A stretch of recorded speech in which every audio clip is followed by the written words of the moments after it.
Alléluia. Gloire à Dieu. Que Dieu te bénisse, enfant de Dieu. Voici, nous sommes au jour 17. En ce moment, gloire à Dieu, enfant de Dieu. Et voilà, nous sommes à un jour de cours, de cours, la deuxième partie donc de cette semaine, du cours de cette semaine. Et cette deuxième partie nous parle d'imagination, à l'opposé de la révélation. Voilà. Qu'il ne faut pas se mélanger les pinceaux entre révélation et imagination. Ça semble simple, mais dans la pratique, c'est un peu plus compliqué. Enfant de Dieu, donc tu vas recevoir cette partie du cours. Je prie que le Seigneur te permette de bien comprendre. Et nous allons prier par rapport à ça. Demain également, nous allons prier par rapport à ça. Mais aujourd'hui, en ce qui concerne la prière de ce jour, c'est que le Seigneur t'accorde un haut degré de révélation authentique qui viennent de lui, enfant de Dieu. Justement, nous ne voulons pas que tu sois berné un tant soit peu par ton imagination. Lorsqu'on parle des révélations, lorsqu'on parle de la capacité de recevoir, spirituellement parlant. Parce que, comme tu vas l'entendre dans ce cours, ça change tout. Ça change absolument tout. Ça change tout. Enfant de Dieu. Et il est clair que personne ne devrait être, en ce qui concerne les choses spirituelles, dans l'imagination. Qu'est-ce que je veux dire par là? Dans d'autres aspects de la vie, l'imagination est intéressante parce que ça nous permet peut-être de créer, ça nous permet d'envisager, de faire de nouvelles choses lorsqu'on est imaginatif. Et dans les choses spirituelles, comme tu l'entendras, c'est la révélation. Donc que Dieu t'accorde un haut degré de révélation authentique qui vienne donc de lui. C'est notre sujet de prière en ce jour. C'est pourquoi je vais prier pour toi. C'est pourquoi, après avoir écouté l'audio, tu vas prier également de ton côté dans les 30 minutes. Que le Seigneur t'accorde un haut degré de révélation authentique qui vienne de lui. Enfant de Dieu. Qu'il n'y ait donc pas de tromperie, qu'il n'y ait pas de... voilà, quand je dis tromperie, c'est pas que toi tu veux tromper les gens, mais que tu ne te trompes pas toi-même. Que tu ne t'imagines pas des choses qui ne sont pas réelles. Parce qu'on pourrait être prompt à s'imaginer des choses. Je répète, pas parce qu'on est de mauvaise foi. Et justement, c'est lorsqu'on n'est pas de mauvaise foi, mais qu'on se trompe qu'on peut être dangereux parce que, dans le sens que on est innocent, on croit être dans la vérité et on peut véhiculer ce qui n'est pas vrai à d'autres personnes, croyant nous-mêmes que nous sommes pleinement dans la vérité. Mais justement, cela ne va plus arriver, cela ne va pas arriver et nous prions pour cela dans l'autorité du nom de Jésus parce que à partir de ce jour, au nom de Jésus, le Seigneur t'accorde un haut degré de révélation authentique, pas de choses, j'allais dire douteuses, mais authentiques qui viennent de lui. Laisse-moi prier pour ça. Père, je prie dans l'autorité du nom de Jésus. Fais grâce maintenant à ton fils, à ta fille, pour qu'ils reçoivent de toi ces révélations authentiques. Au nom puissant de Jésus, qu'ils reçoivent de toi exclusivement ces révélations authentiques dans l'autorité du nom de Jésus. Qu'ils reçoivent de toi ces révélations authentiques au nom puissant de Jésus. Fais grâce maintenant. Fais grâce maintenant au nom de Jésus. Fais grâce maintenant. Manifeste-toi, manifeste-toi, manifeste-toi, manifeste-toi. Fais grâce maintenant. Shabba-papa-papa. Ribalada-kata, ritala-namasaka, riada-sheli-dibi. Fais grâce maintenant au nom puissant de Jésus. Ouvre-lui ce domaine spirituel des révélations authentiques. Seigneur, tu bannis de sa vie tout ce qui n'est pas de toi. Que ce que ton fils, ta fille reçoit vienne exclusivement de toi au nom de Jésus. Non pas même de son imagination, de toi et de toi seul, dans l'autorité du nom de Jésus. Dans l'autorité du nom de Jésus. Dans l'autorité du nom de Jésus. Dans l'autorité du nom de Jésus. Dans l'autorité du nom de Jésus. Dans l'autorité du puissant nom de Jésus de Nazareth maintenant même. Qu'il en soit ainsi. Enfant de Dieu, juste pour que tu continues de prier, mets ta main ainsi sur ta tête. Au nom puissant de Jésus, reçois ce haut degré de révélation authentique de Dieu. Reçois au nom de Jésus. Reçois au nom de Jésus. Reçois au nom de Jésus. Reçois au nom de Jésus. Reçois au nom de Jésus. Reçois au nom de Jésus. Reçois au nom de Jésus. Reçois au nom puissant de Jésus. Reçois maintenant cela au nom de Jésus de Nazareth. Reçois cela au nom de Jésus. Reçois cela. Manifeste-toi, manifeste-toi, manifeste-toi, Seigneur. Touche par ta présence, par ton Esprit Saint, qu'il en soit ainsi. Dans l'autorité du nom de Jésus. Tout ce qui n'est pas de toi disparaît. Tout ce qui n'est pas de toi, bang, dans le nom de Jésus de Nazareth. Et que toute chose authentique soit celle qui soit exclusivement dans l'esprit de ton fils, de ta fille, dans l'autorité du nom de Jésus. Nous disons Amen. Enfant de Dieu, que Dieu te bénisse. crois que tu l'as reçu, ces révélations authentiques, ce haut degré de révélation authentique venant de la part du Seigneur. Que Dieu te bénisse. Shalom. Voici le début de la partie court. Le problème de l'imagination, ça n'a pas de valeur dans le spirituel. Dans la Bible, il y a une seule fois que le mot imagination apparaît. C'est dans ce passage que je vais lire maintenant qui est en Proverbe. Une seule fois. Là où dans la Bible, révéler, révélation, etc., c'est rempli. Et c'est normal parce que c'est ce qui intéresse Dieu. Mais le terme imagination n'apparaît qu'une seule fois dans la parole de Dieu. Et c'est dans ce passage, Proverbe le chapitre 18, versets 10 à 13. Le nom de l'Éternel est une tour forte. Le juste s'y réfugie et se trouve en sûreté. Ça ne parle pas d'imagination pour le moment. Ok, mais ça commence par ce verset 10. On va lire jusqu'au verset 13. La fortune, donc le verset qui suit, la fortune est pour le riche une ville forte. Vous voyez, il y a le nom de l'Éternel est une tour forte. Et là, la fortune est pour le riche une ville forte. Dans son imagination, c'est une haute muraille. Donc c'est là où le terme imagination apparaît dans la Bible. Dans son imagination, c'est une haute muraille. Et puis, les versets qui suivent, avant la ruine, le cœur de l'homme s'élève. Mais l'humilité précède la gloire. On connaît ce passage. L'humilité précède la gloire. Celui qui répond avant d'avoir écouté fait un acte de folie et s'attire la confusion. Ok. Là, lorsqu'on parle d'imagination, la seule référence biblique d'imagination, voyez-vous, ça parle du fait de s'imaginer quelque chose mais qui n'existe pas en réalité, qui est faux. Et dans lequel, en réalité, tu ne peux pas te confier. Auparavant, il est dit, le nom de l'Éternel est une tour forte. Le juste s'y réfugie et se trouve en sûreté. Mais curieusement, le nom de l'Éternel, ce n'est pas physique. Et cette tour forte dont on parle, ce n'est pas une tour forte physique. Donc, on sait bien qu'on parle de choses spirituelles. Donc, dans ce passage que je viens de lire, il y a d'une part des personnes qui se confient en quelque chose qui n'est pas physique, mais qui se trouvent en sécurité. Et il y en a d'autres qui se confient en quelque chose qui n'est pas aussi physique, mais qui sont dans une illusion. De par leur imagination, ils sont dans une illusion.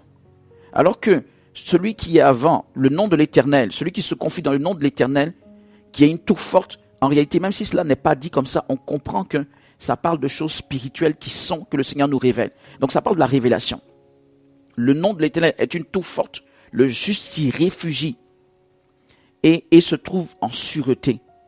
C'est aussi, si vous voulez, d'ailleurs dans pas mal de passages de la Bible, c'est imagé. C'est imagé. Lorsqu'on dit le nom de l'Éternel est une tour forte, tu pourrais penser à une tour, etc. Mais en réalité, ce que ça nous demande de faire, ça ne nous demande pas d'imaginer. Ça nous pousse ou ça nous permet d'avoir la révélation de la chose. C'est une révélation. C'est la Bible qui le dit. Elle dit que le nom de l'Éternel est comme une tour forte. Donc on n'est pas en train d'imaginer quelque chose. On n'est pas dans une illusion. On est dans quelque chose de certain qui nous est révélé. Donc lorsque nous avons la révélation, nous sommes dans des choses certaines. Lorsque nous sommes dans l'imagination, dans le sens spirituel du terme, nous sommes dans des illusions. Voilà toute la différence. Et pourquoi est-ce qu'on en parle? Parce que l'imagination et la révélation sont proches dans le sens qu'elles ont ce point commun de nous faire voir des choses dans notre esprit. Donc je veux bien me faire comprendre. Pour qu'on récapitule à ce point, pour que vous puissiez me suivre, c'est que nous avons parlé de l'esprit de l'homme, qui est le moyen par lequel les choses spirituelles vont se faire en fait, le moyen par lequel le monde spirituel interagit avec l'homme, c'est l'esprit. Dans cet esprit, le Seigneur nous parle d'un élément très important qui est la vision, qui permet de tout changer, qui permet d'entrer dans cette dimension, en fait dans cette dimension spirituelle, la vision. Mais le problème avec la vision de l'esprit, de notre esprit, c'est que cette vision peut aller dans deux choses. Là, on ne parle pas de conscience, on ne parle pas d'intelligence. L'intelligence ne donne pas la vision. C'est l'intelligence, tu réfléchis, tu penses à quelque chose, tu fais. Par contre, l'imagination nous donne des visions dans notre esprit. Et la révélation nous donne des visions. Donc, dans l'esprit de l'homme, il y a ces deux chemins qui peuvent être empruntés en termes de vision. Voilà pourquoi est-ce qu'on parle de la révélation qui est certaine, qui vient de la part de Dieu, et de l'imagination qui est plutôt une création de l'homme. La révélation nous dit la chose est comme ça, et en fait on enlève le voile pour que tu le saches. Donc j'ai reçu une révélation. L'imagination, c'est ton propre esprit qui crée des choses. La révélation est quelque chose de certain sur lequel, lorsque tu t'appuies sur des choses sûres de la part de Dieu et tu vas voir des résultats. Par contre, l'imagination, c'est ton esprit qui a créé et qui te fait voir des choses, et lorsque tu t'appuies, c'est illusoire. On en parle sur ce point de vue. Et les deux peuvent interagir en fait dans notre esprit. Donc ça change tout. Voir des choses et être dans des choses certaines, ou voir des choses et être dans des illusions, ça change tout. Parce que le problème, c'est dans ton esprit. Tu verras les choses dans ton esprit. Si tu ne fais pas la part des choses, c'est pas possible. Tu pourras pas avancer spirituellement. Et nous sommes dans ce cours, dans cette partie, dans tout ce qu'on va faire là, dans ce qui va suivre, c'est pour te permettre de comprendre comment la révélation fonctionne. Et même qu'est-ce que le Seigneur te montrera en révélation, en particulier lorsqu'on parle de se tenir devant Dieu en esprit. On a parlé de l'importance que ça a, on en a parlé lors du premier cours, en disant que c'est une haute position devant Dieu, le bénéfice que ça apporte, etc. Donc, bref, il faut pouvoir se déterminer très rapidement quel chemin tu vas prendre. Est-ce que tu vas t'en tenir à la révélation, ou est-ce que tu vas laisser ton esprit gambader dans son imagination? Le problème, je parle de l'esprit qui gambade, c'est parce que, justement, ce qui nous fait nous tromper la plupart du temps, c'est que on peut se précipiter, on veut voir quelque chose. Ça, c'est une erreur que beaucoup font. Justement, vous voyez, je parlais d'enfants. C'est bizarre parce que oui, les enfants, j'ai dit, ils sont imaginatifs. Ils veulent voir, ils veulent créer, ils veulent tout découvrir. Ils aiment aussi jouer, s'amuser, etc. Et pourtant, ce ne sont pas ces aspects-là dont le Seigneur a besoin. L'aspect dont le Seigneur a besoin par rapport aux enfants, c'est leur caractère, on va revenir là-dessus, mais c'est leur caractère tout petit. Ce n'est pas leur caractère imaginatif. Lorsque le Seigneur parle d'enfants, même dans d'autres versions, il dit aux tout petits ou aux petits enfants, c'est leur caractère tout petit, qui est un caractère très important pour entrer dans la révélation. Mais ce n'est pas l'aspect de « je m'amuse ». Ce n'est pas parce que c'est mentionné « enfant » là que ça veut dire que non, c'est l'aspect d'enfant qui est important pour entrer dans la révélation. L'aspect, de jouer comme des enfants, ou l'aspect de s'imaginer des choses comme des enfants. Non. Tu joues, tu imagines des choses, tu ne seras pas dans la révélation, tu seras dans l'illusion. En tout cas, spirituellement parlant. Si l'imagination chez les enfants ou même chez un adulte, je répète, peut être intéressante dans d'autres aspects de la vie. Ok, un architecte, il a peut-être besoin d'imagination pour être créatif. Vous voyez? Donc, c'est ce pourquoi le Seigneur laisse ces choses-là, et que ces choses ne sont pas diaboliques, sataniques ou à éliminer. C'est la même chose pour l'intelligence. Nous avons une intelligence qui nous permet de faire tellement de choses sur la terre. Mais lorsqu'il s'agit des choses spirituelles, l'intelligence de l'homme ne peut pas accéder. C'est dans une autre dimension. Lorsqu'il s'agit des choses spirituelles, l'imagination ne peut pas accéder. Ce sont des choses, c'est dans une autre dimension, qui est une dimension plus élevée, etc. Donc je disais que lorsqu'on se précipite trop, on a trop envie de voir les choses. Notre imagination ou notre esprit peut se mettre à gambader, on va s'imaginer des choses. J'ai vu telle chose, j'ai perçu telle chose. Je vous dis cela parce que c'est un sujet très, très, très important et délicat. Et ça va, si ces points-là sont maîtrisés par vous, ça va faire de vous les meilleurs serviteurs ou servants de Dieu qu'il puisse avoir, si ce n'est pas maîtrisé, ça va vous faire justement être comme des personnes qui ne maîtrisaient pas les choses. Des personnes qui ne maîtrisent pas les choses, des personnes qui n'ont pas de repères. Parce qu'un jour, ce sera bon, peut-être que tu as reçu une révélation et le jour d'après, non, c'est ton imagination. Vous voyez, c'est difficile. Je ne dis pas ça pour blâmer qui que ce soit. Moi, en tant que serviteur de Dieu, je ne suis pas né avec la révélation. D'ailleurs, personne ne naît avec ça. Dans mon cheminement, surtout dans mes premières années, parfois, j'ai pu me précipiter aussi. Ah, j'ai vu ça. Mais ça, après, tu te rends compte que non.